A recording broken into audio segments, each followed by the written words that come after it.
Welcome. We have today Leya Layne is one of her pen names. Bobby Isabel is her other. Welcome, Bobby. Hello, great to be here. Bobby's going to be at our spring book bash. That is on April 25th, and we're going to be downtown Greer at the Randall House this year. And we're going to have 34 authors, somewhere around 140, 150 book titles, 50 genres, 8 different states. And Bobby's going to be joining us from North Carolina. hmm Awesome. Well, tell us about the books that you're going to be bringing with you to the book bash. Well, I write a little bit of everything. So I started writing. Well, my first published book was a collection of poetry. Oh, And then I was like, okay, I have this idea for a memoir, and it was NaNoWriMo. And I was like, I'm going to write this memoir about a childhood experience, and I'm going to do a side by side. Here is the real life, and here is the fantasy world that I created in my head to survive that real life. mm. And by the time I finished the 50,000 words of those side by side, I was like, okay, I don't need to write about this anymore, but I love this fantasy. And so I finished Ah. the novel and just, took it and ran with it. And so that YA fantasy is out. And then I still had a lot of poetry left because poetry was really healing for me. So it was kind of like a therapy. So I had like 800 poems I had written in less than 2 years. And so I had already done one collection, and I was like, well, it's been a year. Let me put out this other book of poetry. And then I was started writing with a group of friends. We write on TikTok Live almost every night. Mm. And because we're not in the same state, we are in 4 different states. And so we were writing every night, and they all write romance. And I was like, well, I could write a romance. Sure, why not? And so I wrote a romance novel, and it was like a hot Hallmark Christmas romance novel. And I've now put out 3 books of poetry. I have the YA fantasy, and I'm getting ready to put out the prequel to that one. I have a children's picture book, Oh, and 7, 8, 9. I don't even know how many. Let's see. 1, 2, 3, 4, 5, 6, 7, 8, 9, 10 romance novels, and 2 more that aren't here because I'm finishing up the editing on them now. oh. So yeah, so there's a lot to choose from. Well, let's go through them one by one and see those beautiful covers because I love cover art. I absolutely love to see what everybody comes up with and share just a little bit about each book. Okay, well, I will start with the one that is completely separate from the others. I do have my children's picture book. This is Lily and the Nervous Narwhal. Um, my granddaughter just turned 5 this year. And so when she was born, I wanted her to have adventures. And Hmm. so I wrote her an adventure book. And that's what this is. Lily has magic pajamas that let her visit animals in her dreams. And she wanted to go Oh, swim with that's the little whale. adorable. Oh my And goodness. while she was swimming with the beluga in the Arctic, she met a narwhal who was nervous because his tooth is grown and he doesn't look like his cousins anymore. And Ah, so there's social emotional learning in there, there's friendships, there's all of that in there. And that's the first in a series. We haven't decided on when the second would come out because my sister is the illustrator and she still has children at home. And she is fluctuating between doing the Lily books and doing the cover art for my fantasy. So she oh. this entire cover, and Hmm. it takes a long time. So she just finished up the one for the prequel to the Maynard. So this is the Maynard. It is YA fantasy, um, appropriate probably for 13, 14-year olds, depending on their reading level, maybe a little bit younger, because it is mythology inspired. And so there are Mm. a lot of words that are more difficult, a lot of names that are um, more difficult for children to read. And so that's why I say about 13, 14, they should be able to do that. But she is basically the first Maynard in a millennium to be seen. And so nobody knows what she's capable of, what her magic is. All of her memories were suppressed. And so I say, think about it like Disney's Hercules, if Hercules was female, Mm. magic and friends. And Ooh.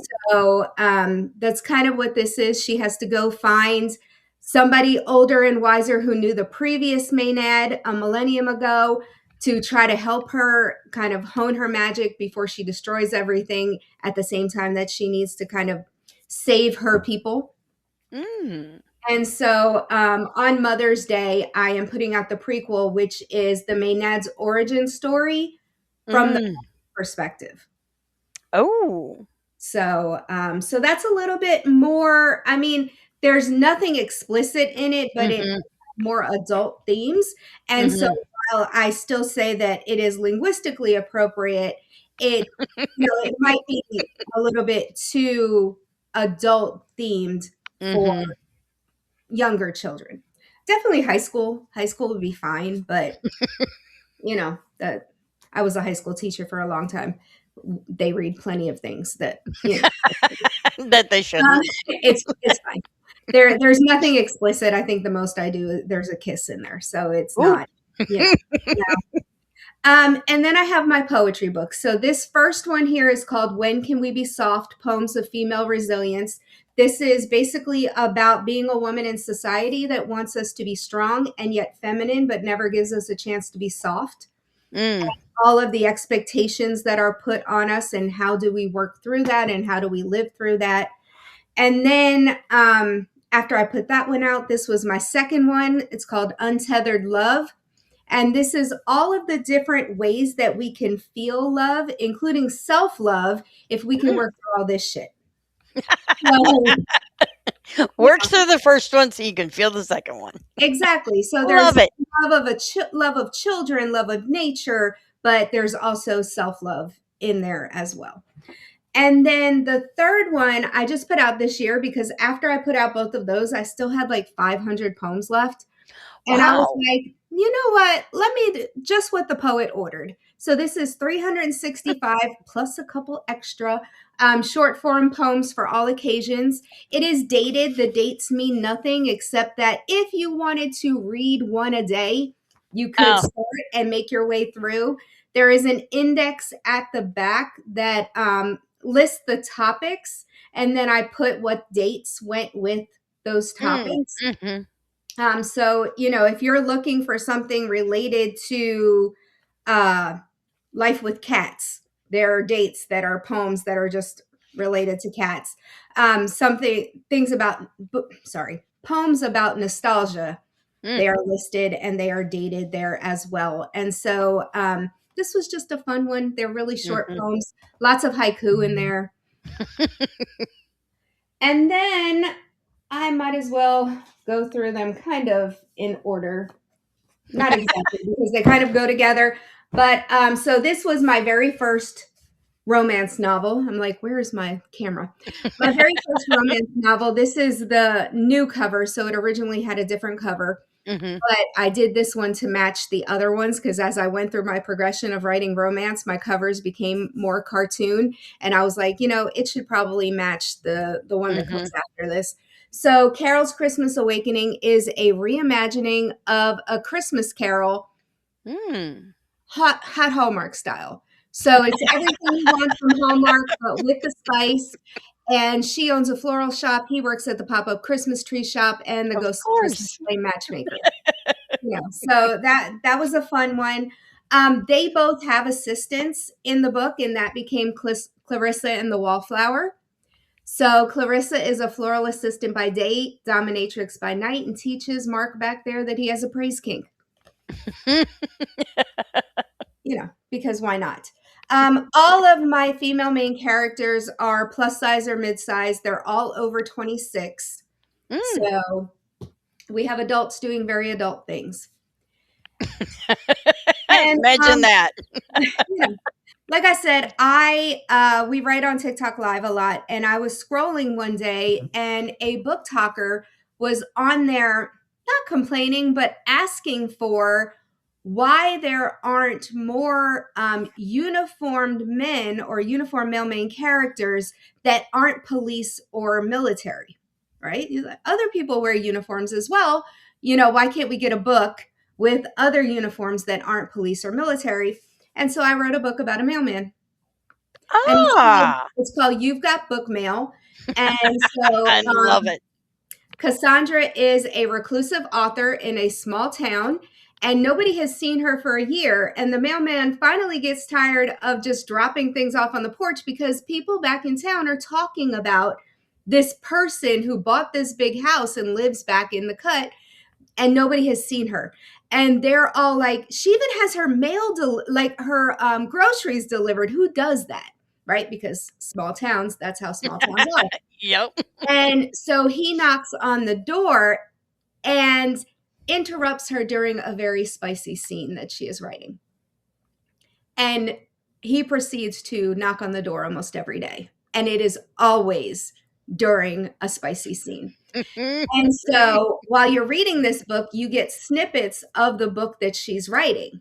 So there are some snippets in there of the book that she's writing, and you get to see how her thoughts and feelings change over time through her character, because she really has been living vicariously through her character Shar Mm. since she started writing the series, and she is working on the last book of the series, but she keeps getting interrupted by the mailman who brings all the packages. And when everybody was reading this book, it is my most widely read book. They kept asking for Char's story. Where's the rest of Char's story? Right? Because Right. it is spicy. And so I wrote Char's story. I love it. And so I bundle those. So if you come to my table, you can get both books together as a bundle. Char is an up and coming midsize model. She just got the contract of a lifetime, and she is very sexually open. Let's put it that way. She Okay. likes to have a good time as often as possible. And so she meets this guy across the country, and they have a great night together. And then she comes back across the country because she has to sign her new contract on Monday, whatever it is. No, she's already signed the contract. It's been a while since I wrote this book, right? She has to go, and they're having their first meeting Mm. for pictures and videos and Mm. everything that's going to be coming up. So she gets there early, and she's hanging out outside, and she sees this surfer, and it happens to be the same guy that she spent the night with on the other side of the country. So they hook up again, and they spend the entire weekend together. And she is totally like enamored with this guy, and he is enamored with her as well. And they get to that meeting on Monday and find out he's her new boss. Oh. Yes. So it Oh. is a workplace billionaire romance. He is a tech mogul. They travel out of the country because her contract is to be the spokesperson for their new line of technology. Yeah. So it goes across the year of that contract of them trying to figure out how can we stay away from each other, and what do we want from this. So there's that. And then I was like, people are talking about the dark stuff. I like the dark stuff. I like paranormal. I mean, I threw the Ghost of Christmas in there, right? So I was like, September ish. I think it was like toward the end of September. And I was like, I want to put a book out for Halloween. At the end of Mhm. September is when I decided this. Hadn't started It's a writing. So, great time to. so I decided to write this nice little shorty. She is a Mm. shorty called Love with a Vengeance, and it only lasts 3 days. They are on a 3-day cruise. He is a ghost, and they get vengeance on the ones who killed him. Ooh. And yeah, they also, the people that they have a problem with were also her high school bullies. Ah. So sparks fly on the ship with that one. That's all we're going to say. Sparks fly, literally and figuratively, on that ship. And then I love fairy tales. I Mhm. have always loved fairy tales, but I like them on the darker side as well. Mhm. So I started a series of dark fairy tale reimaginings. Oh. And so this is Breadcrumbs. This is a reimagining of Hansel and Gretel. They Mhm. are step siblings, and the witch decides she wants them both. And he still ends up in a cage because, of course, he does. It's Hansel and Gretel. He has to end up in a cage. There's still tainted candy, but that's Mhm. kind of where the similarities end. So I was talking about my friends. One of my friends, she sent a picture she had found on Pinterest. She was looking for inspirational pictures Mm. for books to Okay. come. And she Mhm. sent this picture via text message. And it was witchy looking, but with shadows everywhere. And I was like, girl, if you don't write that book, I'm going to. Mhm. And she was like, well, we could write it together. So we came up with Oh. an idea of a motorcycle club of shadow witches. So they are a coven of shadow witches who have motorcycles that run on shadow magic. And Ooh. they are a family, so there's a lot of family drama. There is Spanish in this because we are both Latinas, and so we have added that in there to go along with the family. And so this is my first one. Her first one is out as well. The next two will come out in April.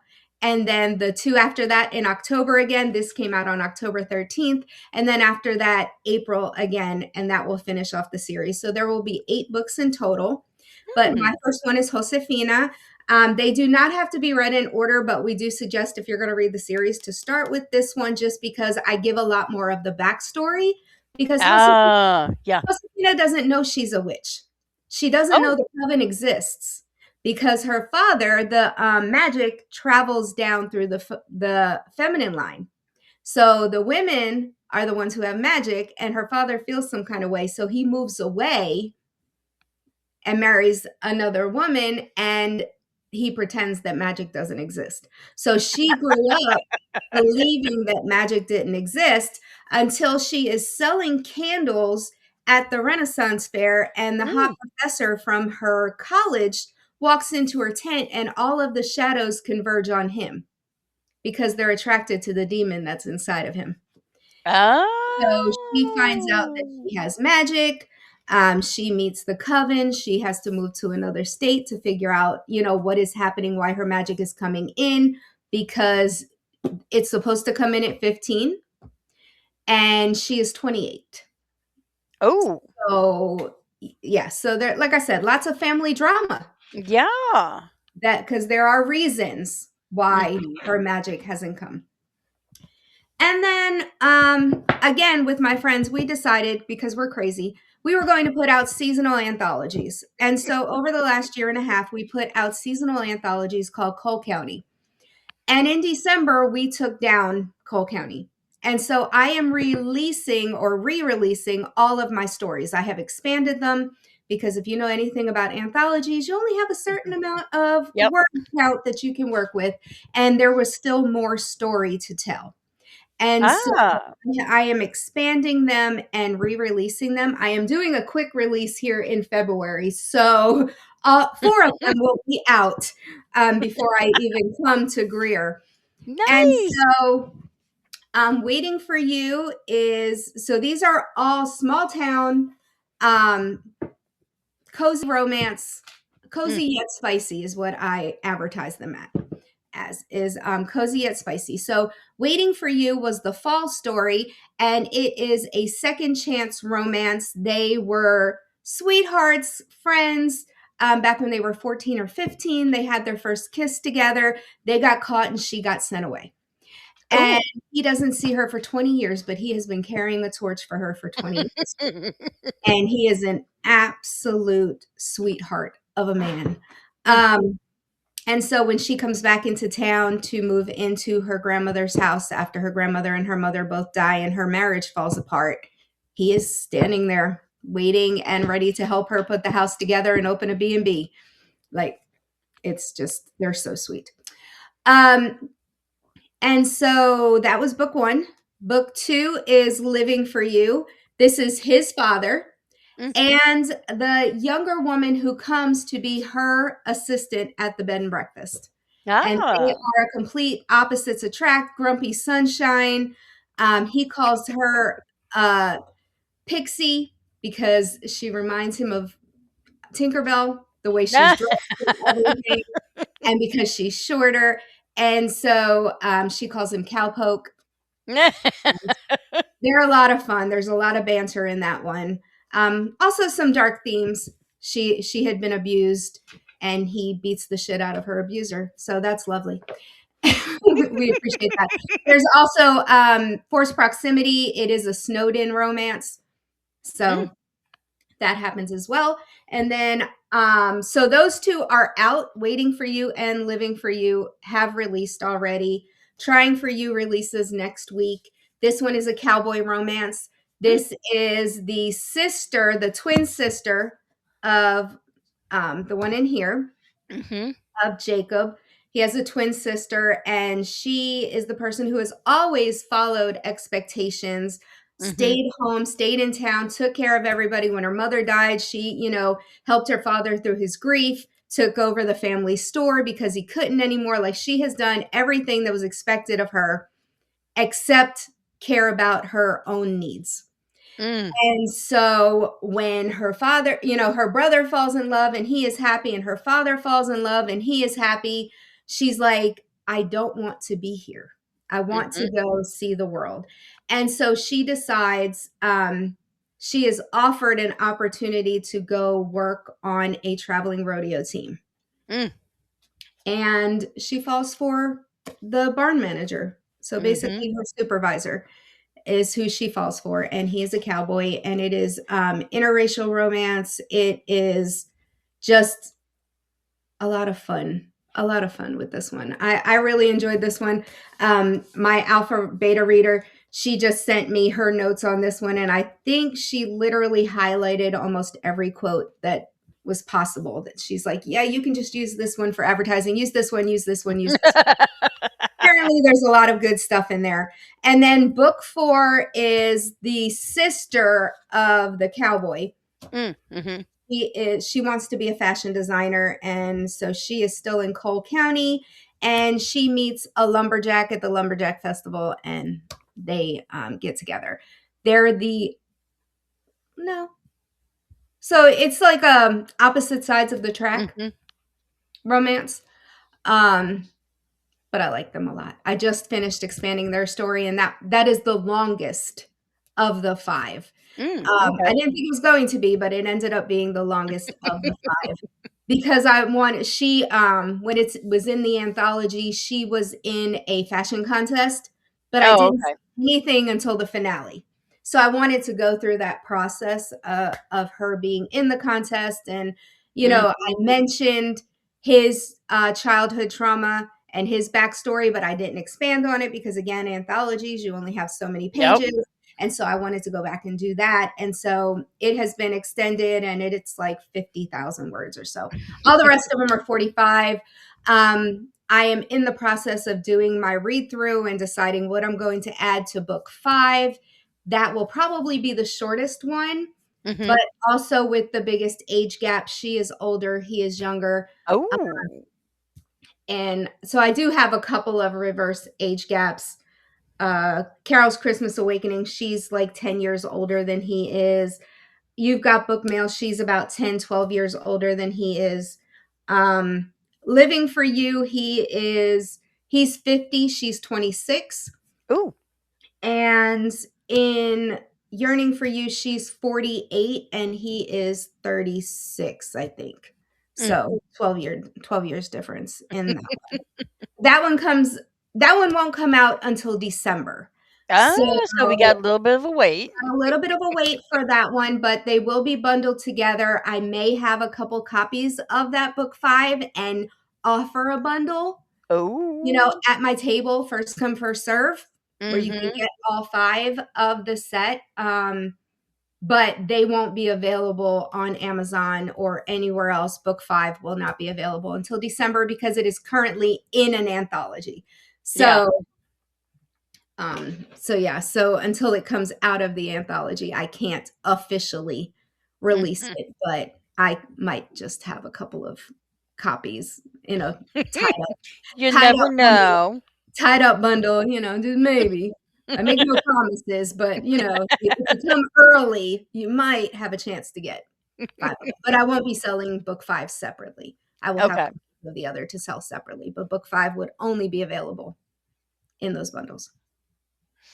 awesome. So, how many book titles was that? A That is few. a great question, and this event is so this event actually will be after the second witchy romance will release as well, because 'cause that'll be out or maybe out if I can get it Maybe. done. If I can get it done, it'll be out on the 13th. If I can't, it'll Ooh. be out on the 30th. So I might have copies of that one as well anyway. Ooh. Um, it depends on how fast my fingers can fly. Once I finish this series, then I get to start Mhm. working on that one.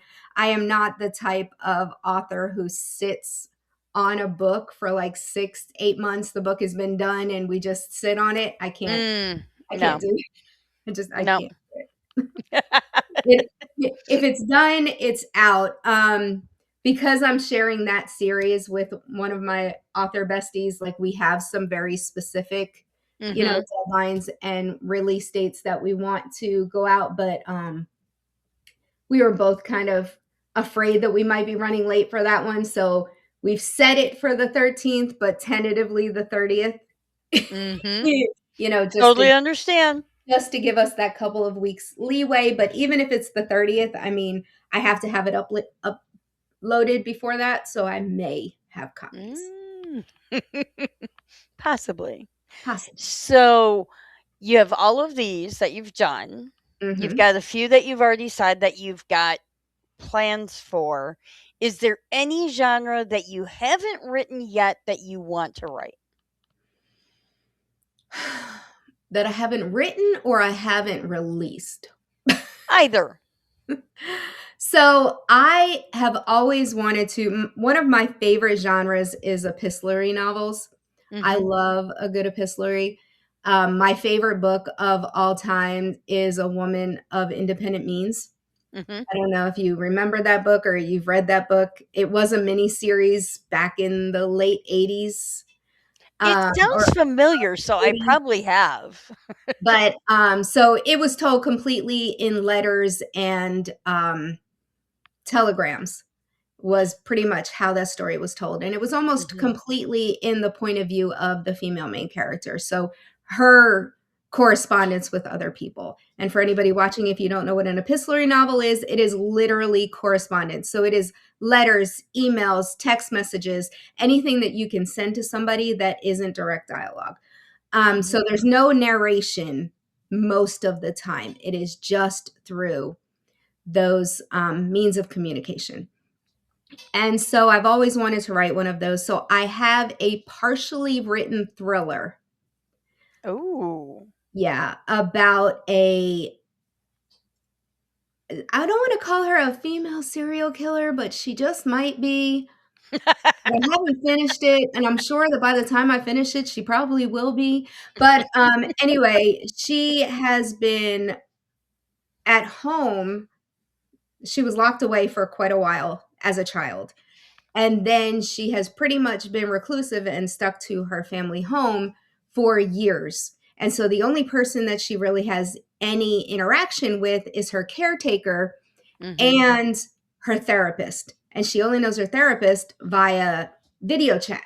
Like that, she gets video. Ah. So she's never left home. And so she feels like finally she's well enough to leave Mhm. the house.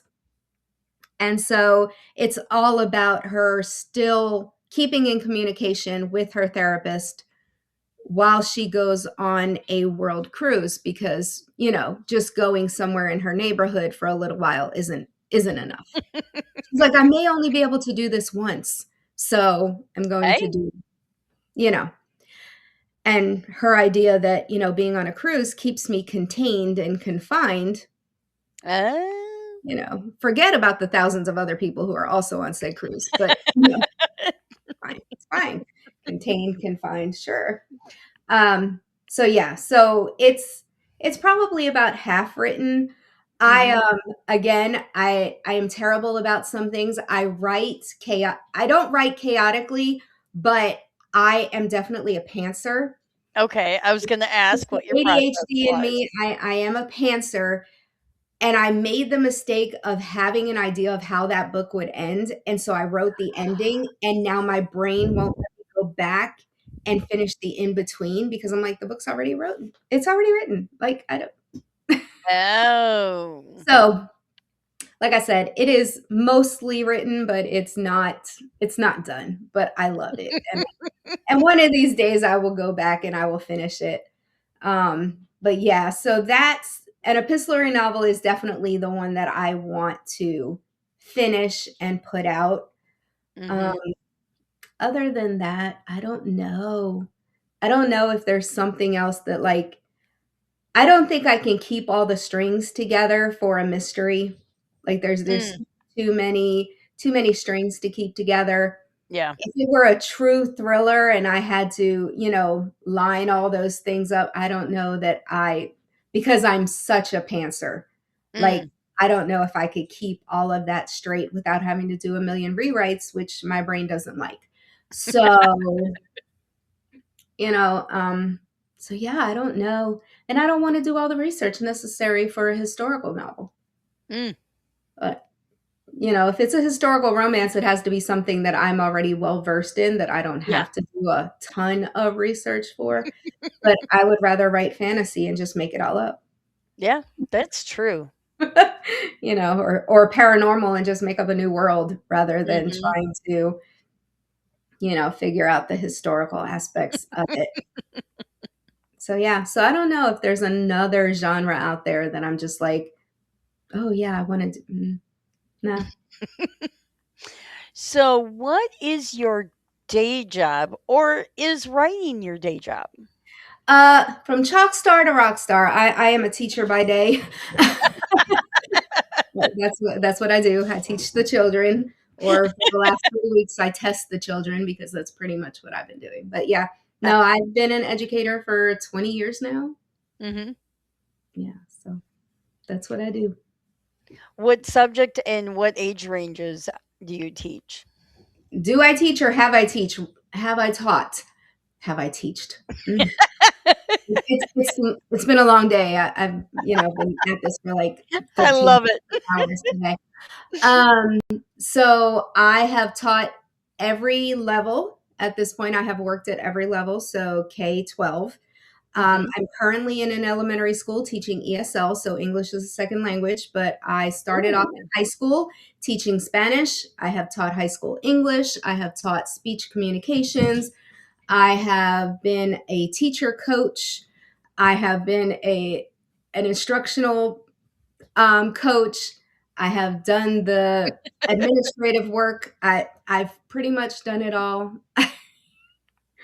And I just, I keep switching around. I'm like, that's how I keep from getting burnout.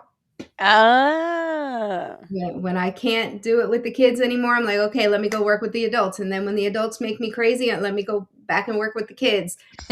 One of these years I'll retire, but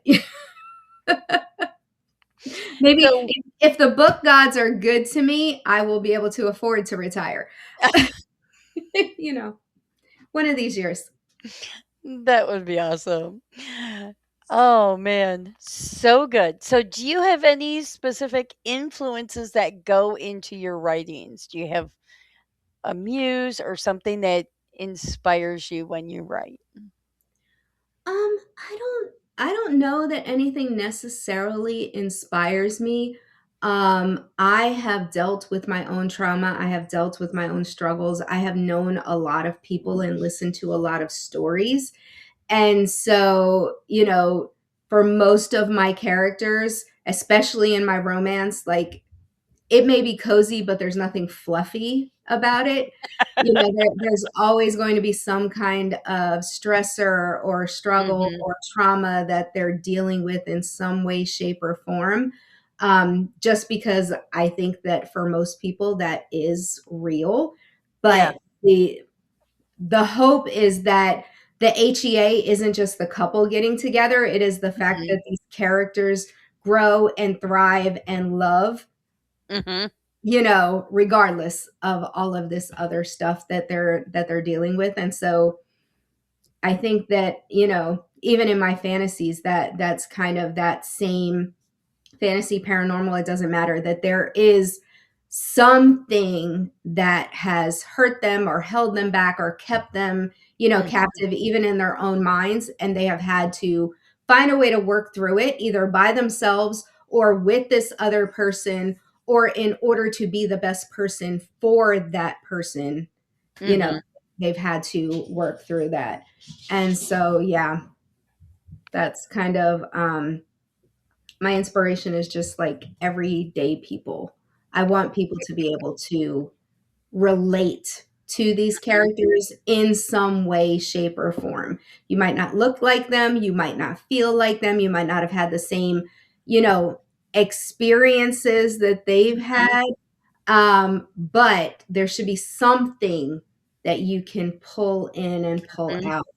out. Like I said, all of my main characters are over 26 because I wanted them all to have experience. Yeah. Good, bad, or indifferent, I wanted them to have experience. None of them are virgins. I have not one, I have written some who have not had a ton of experience, but they're not brand new to the game. And then I've Mhm. written some others who have almost never been brand new to the game. Well, they came up with living experience. No, that's not. But I wanted, I wanted them to have some life experience behind Yeah. them, because I have read far too many romance novels, especially age gap novels, where the girl is always brand new to it, and the guy, no, we're not doing that. We're not doing that's why Clarissa is the dominatrix. You know what I mean? Like Ah, that. yeah. um, because I wanted, and they're the same age. So, Mhm. those two characters, they're just about the same age. So I just wanted to make sure that the women have autonomy, that Mhm. they know who they are. They might not know exactly what they want or not know how to get it, but they know who they are as people. And so that's kind of what I wanted for those characters. And they're all plus size or mid size because that is the body I am most comfortable in and the Mhm. body I have read the least about. Um, Very true. and Most so, books are it's getting yeah. to be more common now. There is a group on Facebook for plus size books and plus size Oh. authors and readers. So, like, it is definitely becoming more common now, Mhm. but still in the grand scheme of things, to see women, differently shaped women, Mhm. differently sized women, even differently sized men is uncommon. So, like, for You've Got Book Mail, she's a big girl, but he's got a dad bod, like, I because love it. He has I a like dad him bod. something squishy. You know what I mean? Like, um, I love it. I think I describe him as, it's obvious that he worked out and played sports in college and hasn't for a while, and that he like likes to tease them. I think that's kind of how I described him. But yeah, so I just want to have seen myself in books and in stories more Mhm. often. So I throw myself in there at all the different sizes that I've been. Awesome. Well, this has been great. I love hearing about all your books and seeing all those wonderful covers. Can't wait to see them in person and meet you in person. Um, Thank you so much for taking the time out of your day to Absolutely. come in Thank here you. and share. Thank you. This has been fun. I love it. We could talk forever about books and writing. Absolutely. Absolutely. Those that are watching us will need to come and visit us in person at the end of April at the Spring Mhm. Book Bash, where we will have all kinds of people, all kinds of books representing all different kinds of people. Yes. So. Yes, it should be fun. And if I remember correctly, I will be in the romance land, but I will have my other stuff with me. Awesome. I can't wait to see what all you bring, and I will see you at the end of April. Thank you. Awesome. Thank you.